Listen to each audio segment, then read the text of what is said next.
Do you have Raw on?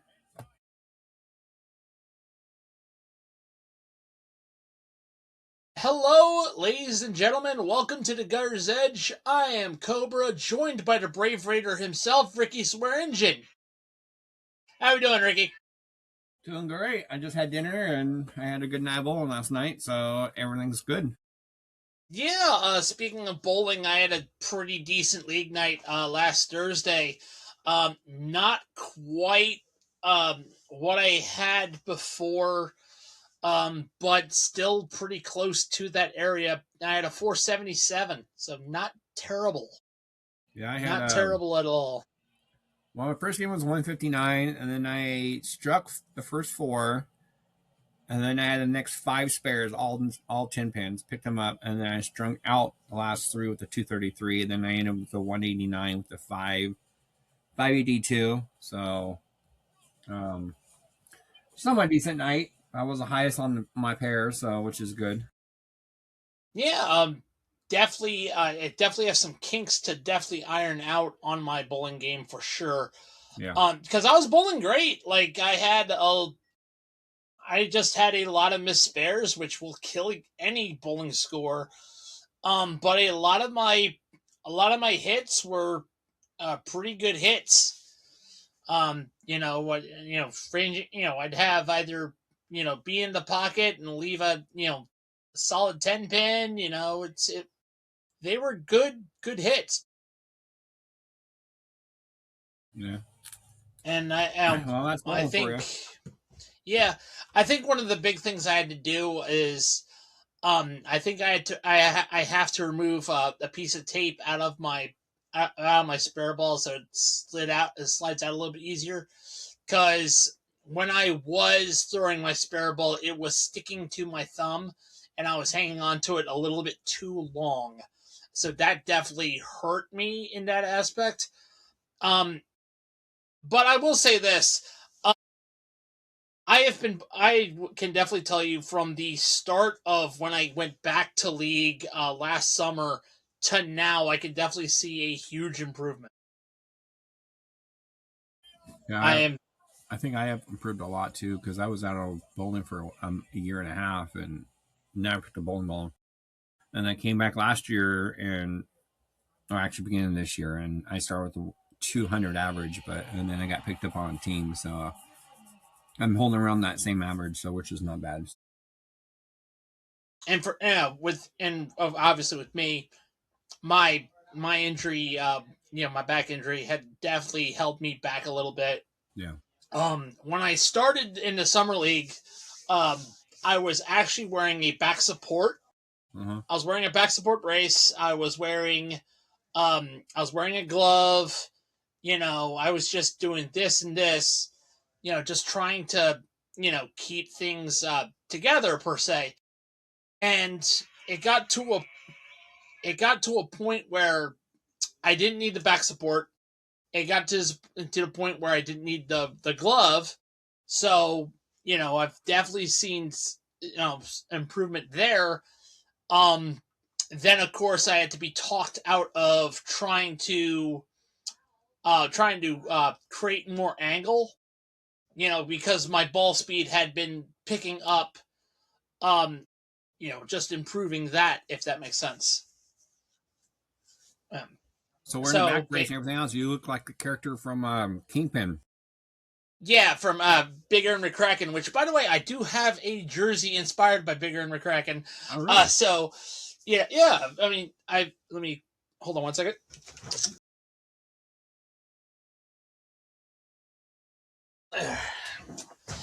Yeah, yeah.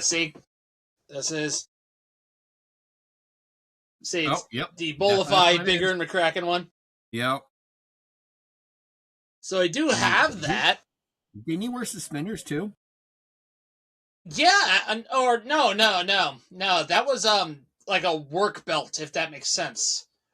Like that back brace was a Oh, work belt with yeah. the suspenders Gotcha. on it. Yeah. So His hair was um, so hilarious too. well, I think that was like the whole And that point. ball right now, I guess that whole ball, Which I guess, is in Reno. At the Hall of Fame. Yeah, and not only that, but Bill Murray actually did throw that turkey. So it wasn't like he, you know, had a stunt bowler on that one. Yeah. If you buddy mine James Cox that I will know, he was actually in that movie. He's actually a PBA bowler, so he was actually in that movie too. So Nice, nice. Uh, see, yeah, I could definitely tell you, definitely know that Kingpin's one of the better bowling movies, although it's not the best bowling movie. That's The Big Lebowski. yeah, yeah. And I I, have never seen that movie though. you're kidding me. No, I Second have not bowler, seen it. the second bowler I've bumped into, who had never seen that movie, and the first one I bumped into was my best friend slash brother Jermaine, who is in our Facebook group chat, and I'm trying to get him on this any podcast really. Yeah, He's been dealing with dialysis and kidney issues, but uh, when we first started bowling, my brother Ricky and I, yeah. we were bowling with him, and we were, he had never seen The Big Lebowski, and we both were on him. We were on Oh, him like white on rice, like you're kidding me. And then the next week, we ended up getting The Big Lebowski at FYE and giving it to him. Like, watch it. it's more of a it's a mixture of bowling and comedy too, I believe, right? Yes, yes, but at the same time, it's one of those movies where, yeah, yeah, it's a must watch. Yeah, yeah. I need to do that too. Yeah. I need to watch that It Netflix series too. That uh, E.G. Tech in it too. Yeah, I think it's got like EJ Tackett and Kyle Troop in it. Yep. That series. Um, there was I don't know if it was if it's still out there, but there was like a rumored series that CBS had for Tom that basically was based around Tom Smallwood's bowling Yes, career. yes, yes. Yeah. Actually, it's on Netflix as a comedy series. Okay. Good. It's All right. his life story of how he got where he's at and where he grew up. Yeah, actually, I watched it. It's kind of cool. I bowled with Scott Tom Smallwood too in Las Vegas a few years ago. I bowled on the same pair, but he makes it look so easy too. Oh yeah. I mean, to be fair, all those pro bowlers make it look so easy. Yeah, Um, that's true. Yeah. but when you really get onto the lanes, it's one of those things. Yeah. But I think you have to basically zone your, kind of give yourself tunnel vision, if you will. Yeah. Like, just remember it's, the whole Hoosiers thing, where it's like, oh, it's still, even though it looks, the presentation's all hiked up and Hollywoodish, you still got to Yeah. remember it's the same 60 feet, it's the same 10 pins down the lane, just knock them down. Yep. Yeah. So the division I'm in, I guess I'm the 160 down bowler, so I'm like a 154 average, and the leader right now only shot a 515 in singles, Mm. so that's doable Yeah, for me. yeah. Past couple of weeks had been very interesting. Um, it's like and we're in the final third Yeah. of the final third, and the first week we faced a team that didn't that basically had a disqualified team because there like only one bowler was there and committed. Yeah. So it was pretty much a easy 4 wins, but we were basically going, we're still going to bowl out. We're still going to bowl. Yeah. Who won that? And Who won that tournament Sunday? let me pull that. Let me pull it up. PBA result. Isn't it PBA, Marshall? Marshall Kent, didn't he win it? Let me look. No, that's not what I wanted. What was it? I think it was the player. Was it Players Championship? It was the Indiana Open. Yeah. Let me look. I'm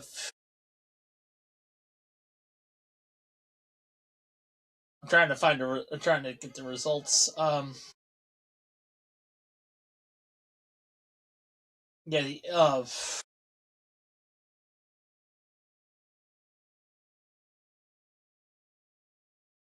Yeah. The Indiana Classic. That's what it was.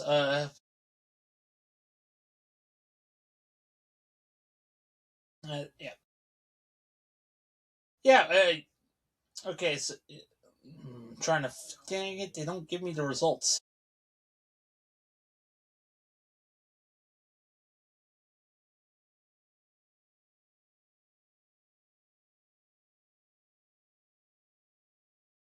Yeah, it was Marshall Kemp who won the Indiana Classic. It Oh, was. okay.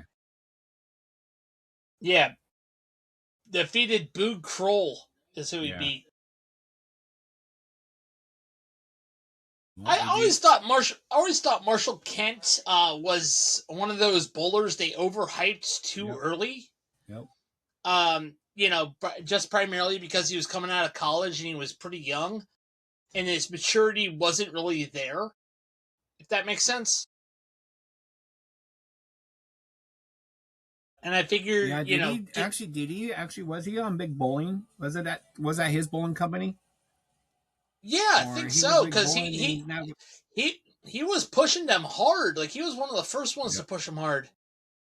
And now he's with Hammer. Yeah, So I don't know. Maybe Big Bowling yeah, couldn't make it. So it's yeah. based out of Washington. So Yeah, so which is where he's from. So I don't know. But I mean, I never really tried it. Never really tried big bowling. I hate to say it. I kind of stay in my lane in a way. Because what the bowling center has, is what I've been throwing. And I pretty much stick to a brand I'm comfortable with, which has been for the past uh, 10 years has been Storm. yeah. You know, and before that, it was Brunswick and Deviate. Because that's what my best friend Jermaine, he introduced me to Deviate because he threw because his favorite ball that he always liked to throw was the Deviate Misfit, and he bowled that thing till it broke. It was like a rock for him. Yeah. Um, one of the first Deviate balls out there, and was the Misfit. Then You I don't end hear up, from DV8 no more, do you?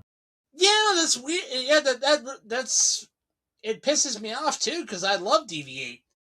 I always thought that bowling needs a little bit of grit, edge, and sandpaper. That's true. Something to set it apart. I mean, Storm has the aromatherapy in the balls and the championship pedigree. So does Rotogrip. Brunswick is an established name. Ebonite and Hammer are established. I mean, and of course Hammer had to is experimenting with carbon fiber in the cores. Motive has the you can scuff the surface as much as you want, and the graphic stays on. So and Radical has the science. So Yeah. I don't, you would think that Deviate with what it's trying to set as far as a trend, you would think it would be a pretty popular brand, but I fear that it might end up going the way of Columbia 300, especially with Brunswick Yeah. being a part of the Ebonite Collective. What big company now is going to fold? That's why I think it's going to be Deviate. Do you think anyone And I else will don't want fold it to. besides Columbia, or is it that's it? What's up? Do you know? Is there going to be another big company that will fold like Columbia did, or is it the big three, whatever it is? I think it's. I don't think there's going to be a big company that folds. I think there's going to be a brand that people forget about that slowly fades away. Yeah, Because like I was saying, you know, um, when the season began and it was announced that Columbia 300 was not a part of the brands that was going to be represented yeah, on the PBA Pro Tour, I thought that was strange. And then, of course, lo and behold, there was a big reason why, and Columbia 300. But like as I was saying before, PBA, I fear is going to be the next company that goes away, primarily because of, again, Brunswick and Ebonite's merger, uh, and Deviate's going to be treated like Woody when Andy drops Woody, goes, I don't want to play with you anymore because they yeah. got Hammer. I They've got know. Hammer. Yeah, and I can And see Hammer Yeah. and Hammer's the new hotness. Yep. And I can see a Radical be going away too. Yeah, because isn't it in one of the wasn't it Phil Cardinal who had passed away, and it's like Mo Pinnell's left? Because that's who Radical was mainly. Their two faces was Phil Cardinal and Mo Pinnell, Yeah. because they were from Mo Rich. Yep. So, yeah. Well, I definitely say be my first tournament that I'll be participating in a while coming up this weekend. My bowling center, where I bowl at, they're doing a house tournament. So I'm pretty excited to get back into a tournament. Yeah. And I mean, obviously, some of the house pros have approached me for tournaments, to join them because you know they like my energy. They like how I conduct myself and prepare myself. I'm a I'm a ball of chaos. I can acknowledge that. I bring an energy. I bring a bit of intensity and a little bit of. I want to say I'm a booster in a way, or at least try to. Yeah. And you know, Yeah. it's kind of nice The only to tournaments see I've been this. bowling is just the big tournaments, like this. Yeah. Yeah.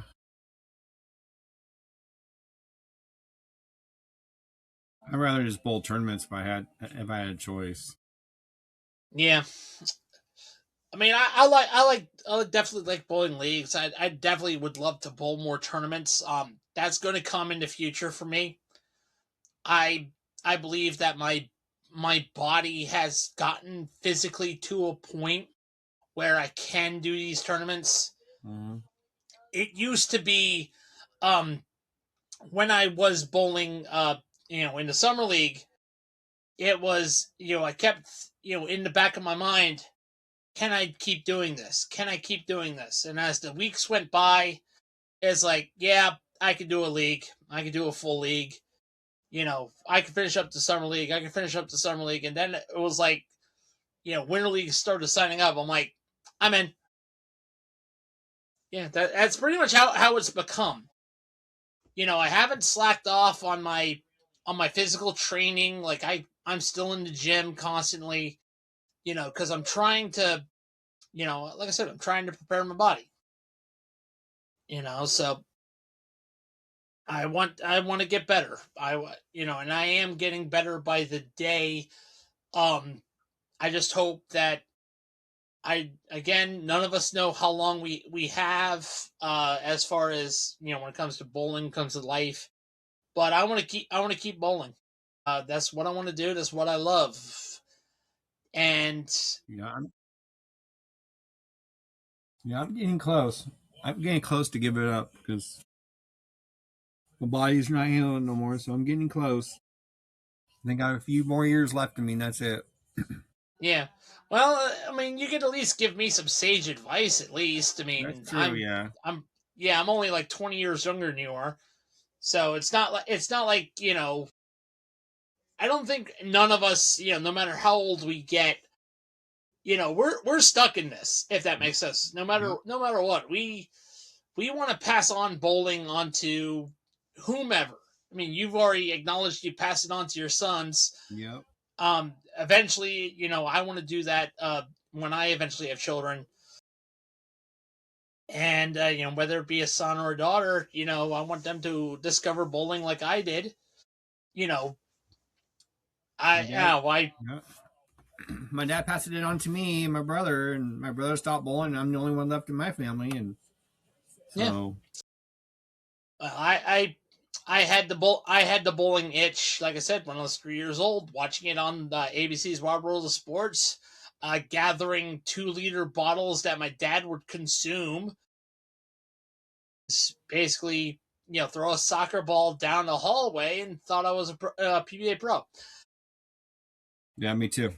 Then now, I want to, like I said, I want my children to discover the love of bowling that I have when I eventually have them. And, when I got the bowling bug, when I started doing bowling, Ricky did it with me. Then my dad was doing it with me, time to time, but he can't do it no more because his back and hip are kaput. Yeah. My mom, she was trying to bowl, and then arthritis really got into her hands, and she couldn't pick up an 8-pound ball. Yeah. That's how bad it got. And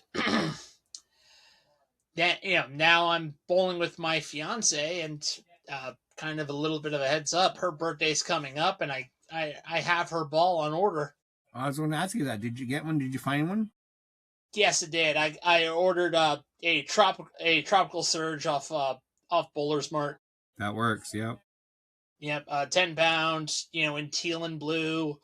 And I also got her a wrist positioner Mm-hmm. because she said that was one of her big issues.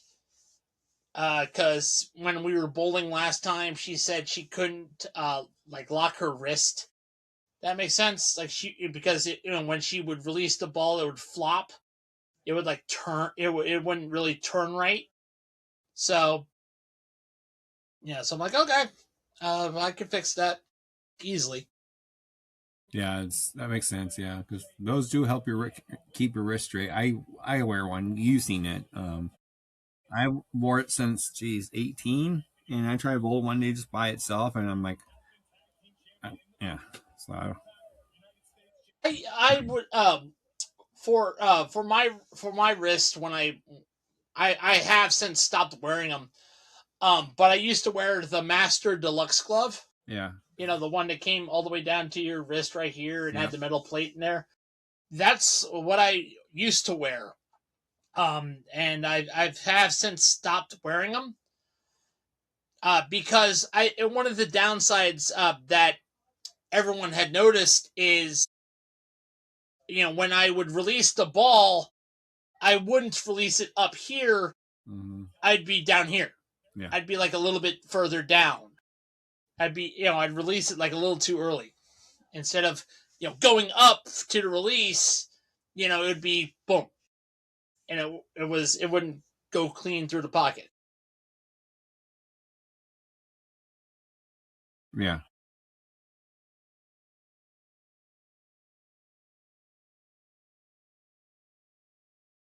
What what else what else did I That's want to crazy. bring up? What else did I want You to watching bring Raw up? right now? No, not yet. I should. I should watch Raw because I just don't have it turned on because um just don't have access to the WWE Network on ESPN um Yeah. or Netflix, It's on excuse me. Netflix though. Yeah, yeah. Yep. I just haven't put Netflix on my PlayStation, and all that stuff. Yeah. But it's not like I haven't been keeping watch on the wrestling aspect of it because we had a wrestling podcast last night with the Handed Down Beatdown. So it's not like I haven't been looking. Yeah, it's crazy how it started tonight, but it's crazy how. Yeah, I definitely have noticed a little bit of a heads up. Isn't it interesting how Sting's son is in AEW right now?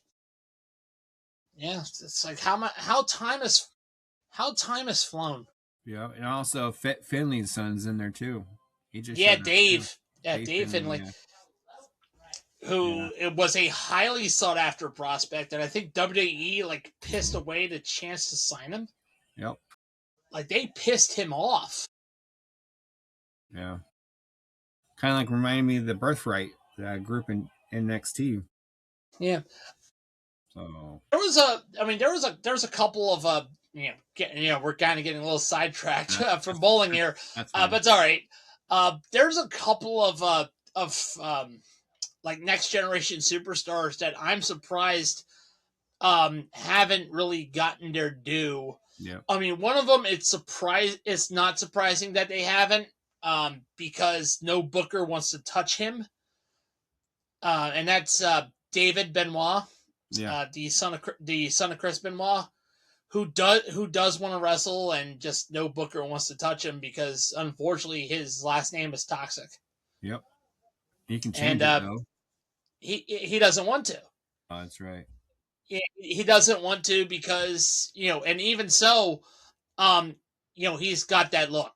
David has that face, if that makes Yep. sense. Like Yep. he looks just like Chris Benoit. And the other one that I'm surprised hasn't really gotten a good look yet because I haven't heard any news about him is Cody Hall. Oh, Scott Hall's son. Yeah. Yes, yeah, I like he was in the pipeline and then then he disappeared. Yeah. I think because he was injured, but I don't know, like what's going on with that. Yeah. Yeah. They just hired Dean Malenko's daughter, Yeah, and I can't remember who else. But yeah, it's going to be like all these former wrestlers have kids, and now they're coming into the business. well, to be fair, that's how wrestling used to be. Yeah. It used to be who you know, how you know, was pretty much a family business. More often than not. Although there are some wrestlers who refuse to let their children into the business, or they didn't know their father or mother was a wrestler. I mean, Jake the Snake Roberts, his children aren't really involved in wrestling at all. They watched it, but they never wanted to be a part of it. Yeah. Iron Sheik had 3 daughters. Only one of them wanted to be a wrestler, and and unfortunately she had passed, rather was murdered, I should say. And Sting's son Steven was the only one of the 2. His son Garrett and Steven were the only 2 to catch the wrestling bug. Yeah. Yeah. Well, Nick Hogan wanted to, but he got in some trouble. Then I guess his career got on hold. But he was training. But I don't know how much of that was true and how much of that was VH1. That's the best way I could say about Nicholas Balea.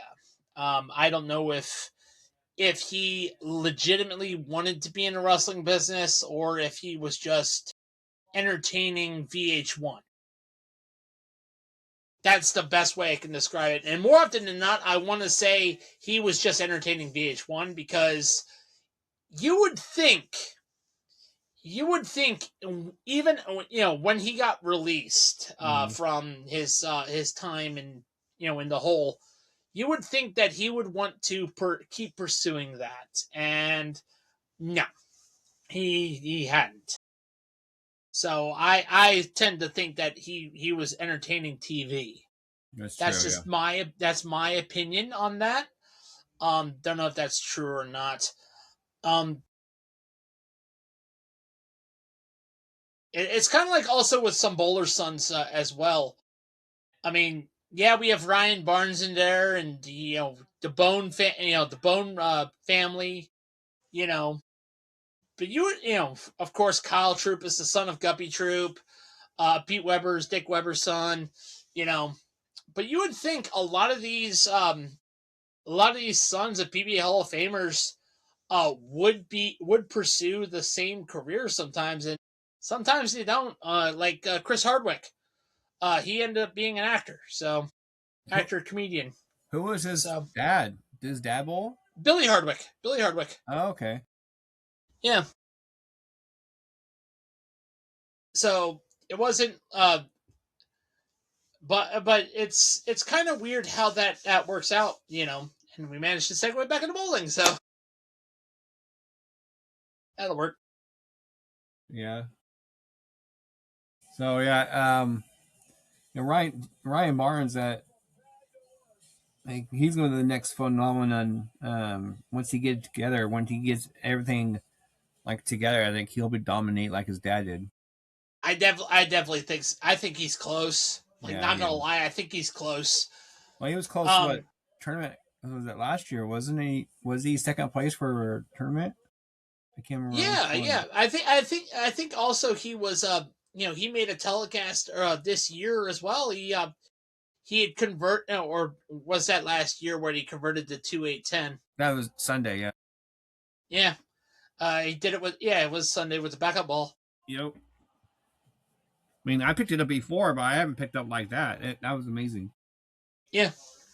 Um, So that so far, I think the best split conversion I've ever converted was the 6-7-10,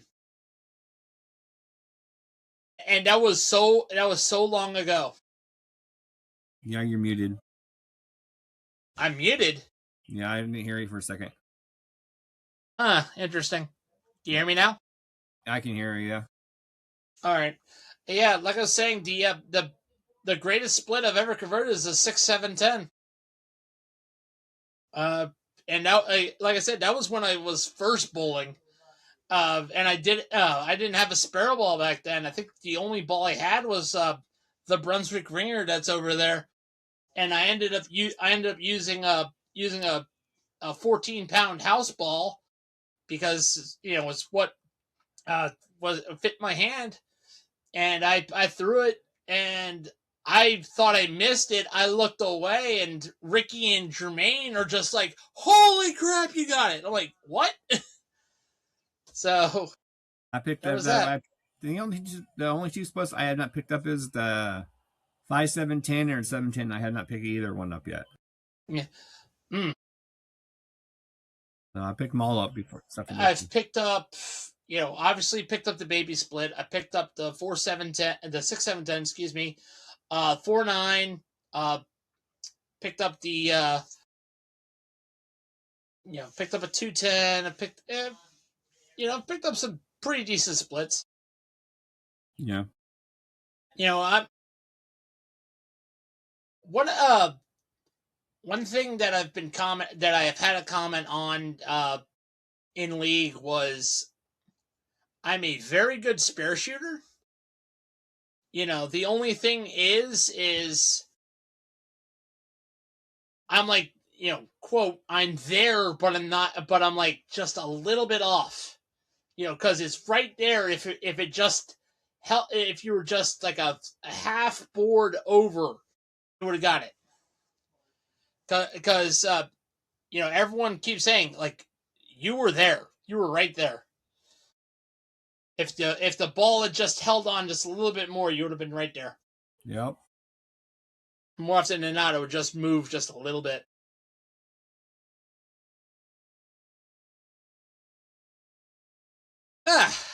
Well, anything I think else you that's want to talk? Anything else you want to I talk think about, or? I think that's it. Like I think we've Yep. pretty much covered a lot where we're going to cover. Which I will say this. Everyone who's been watching, thank you for watching. Don't forget to like, comment, share, and subscribe. We have Patreon. We have our affiliates down below in the bio. We're on YouTube. We're going to be recovering everything. We're going to get everything on Spotify. We're going to be back on Spotify. So again, show us some love, like, comment, share, and subscribe. And tell them Cobra sent you. All right. All right. So Ricky, take us away, man. All right. Well, this is Ricky Swearingen, aka Brave Raider, and my co-host of the weekly show is Cobra. Where can I find you, Cobra? Where can everybody find you? Well, you already covered it, but we'll say it again. Yep, we're on YouTube. We're on Spotify. We're on YouTube. We're on Spotify. Don't forget to check us out at Handed Down Sports Media. All right. We will see you all next week. Yep, we'll be there. All right. See ya.